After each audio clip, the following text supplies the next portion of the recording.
Halo pemirsa, kembali lagi bersama saya Kristi dan masih bersama dengan Mang Adi yang sangat luar biasa. Saya sangat setuju, Mang. Ketika Mang Adi berbicara, ketika literasi itu sangat penting, membaca itu sangat penting.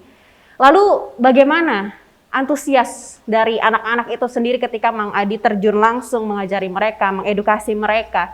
Bagaimana antusiasnya, Mang Adi? Saya hampir 90% daerah yang dikunjungi oleh Bisa Pustaka tanpa konfirmasi dulu sebelumnya ke masyarakat sekitar. Jadi saya itu kadang ngerasa saya tuh kayak Mr. Bean. Gitu. Pakai baju, pakai kostum, kalau dia pakai jas segala macam, saya pakai kostum, bawa mobil sendirian. Terus nemu anak-anak rame, berhenti, pakai kostum gini, buka bagasi, pada mau baca nggak? Apa yang mereka lakukan? Langsung, mau, ini dari mana? Nah, Mamang dari Bisa Pustaka, ini kalian boleh baca sepuasnya. Pada saat mereka baca itu tuh, wah kan rebutan, mau yang ini. Makanya saya selalu selektif. Kalau untuk daerah-daerah yang baru saya datangi, saya lebih banyak menggunakan buku-buku yang bergambarnya lebih menarik perhatian anak gitu. Karena dengan itu kan salah satu penariknya betul. Ya kan. Anak-anak udah mulai baca segala macam. Posisi setengah jam udah mulai dekat sama anak-anaknya. Bisa mencari tahu lebih dalam bagaimana kondisi di sana. Apa yang bisa saya support buat mereka. Akhirnya mereka bilang, oh gini-gini nih Mang, sini. Nah, saya bilang, kamu rumahnya di mana? Di situ Mang. Oke. Ini buku Mamang siapin. Jadi saya nyiapin sudah ada di buku di satu plastik. Bukunya jumlahnya sekian. Boleh kamu hitung lagi. Kamu bawa pulang, ajak teman-teman kamu baca buku ini. Hari Minggu besok Mamang balik lagi, kita ketemu di sini jam segini. Nanti Mamang tuker bukunya sama yang baru. Itulah yang saya lakukan sampai sekarang. Ada yang hilang? Enggak. Ada yang rusak? Enggak. Takut hilang, takut rusak? Enggak. Karena menurut saya lebih baik buku itu hilang dan rusak. Tapi dalam bukan kita dengan kesengajaan ya artinya ya. Hilang dan rusak daripada buku itu mengendap di perpustakaan, jadi penunggu perpustakaan, gitu. Apalagi perpustakaan yang ada ya, itu harusnya menciptakan tempat-tempat yang nyaman dan kegiatan yang membuat para pembaca ini datang. Gitu. Banyak loh yang suka baca buku.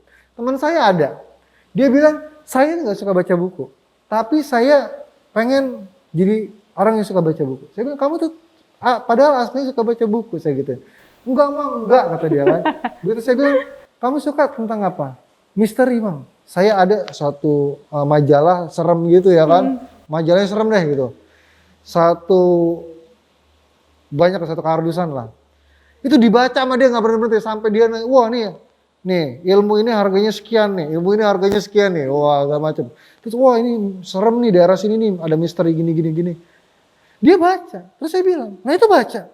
Iya ya, artinya adalah ini juga selingan juga buat teman-teman semua. Kalau pengen juga baca buku, pengen sih suka baca buku juga, sebenarnya gampang. Baca yang kamu suka.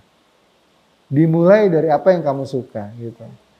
Aneh kalau kita memulai dengan apa yang kita nggak suka gitu ya. Sudah berapa banyak wilayah yang ada di Bandar Lampung ataupun di Provinsi Lampung ini yang sudah Anda sambangi? Sudah seluruh Lampung.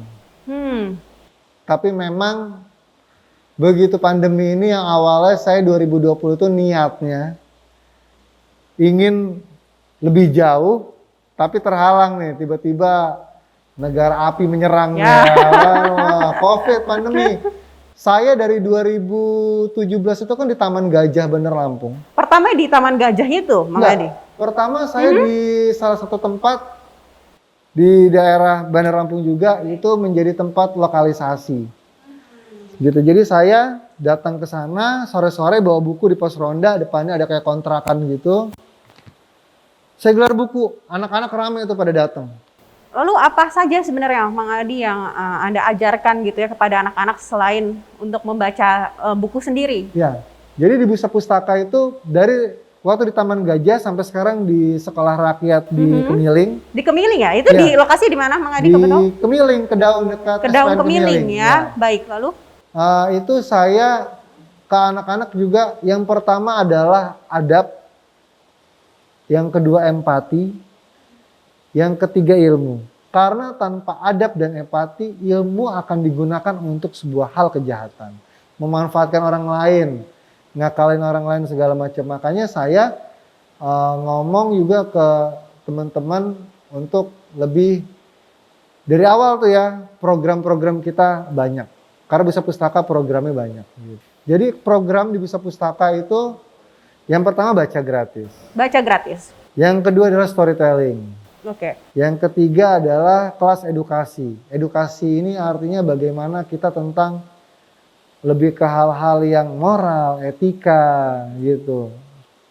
Terus juga ada kelas bahasa Inggris anak. Itu jadi kelas wajib. Yang kelima adalah kelas bahasa isyarat anak. Bagaimana setiap orang bisa dengan mudahnya anak-anak itu sudah terbiasa.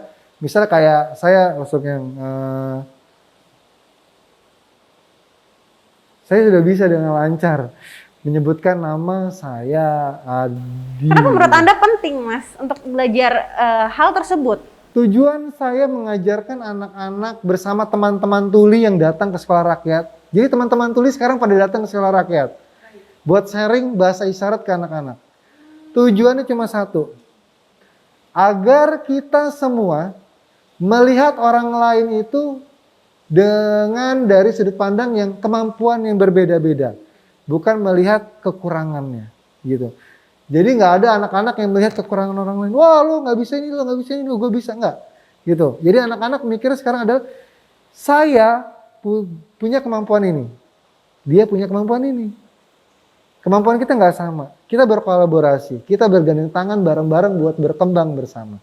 Tujuannya itu, empatinya jalan. Sehingga mereka kalaupun nanti kelak sukses atau bagaimanapun mereka tidak ada pikiran jahat atau melakukan kejahatan atau untuk merugikan orang lain.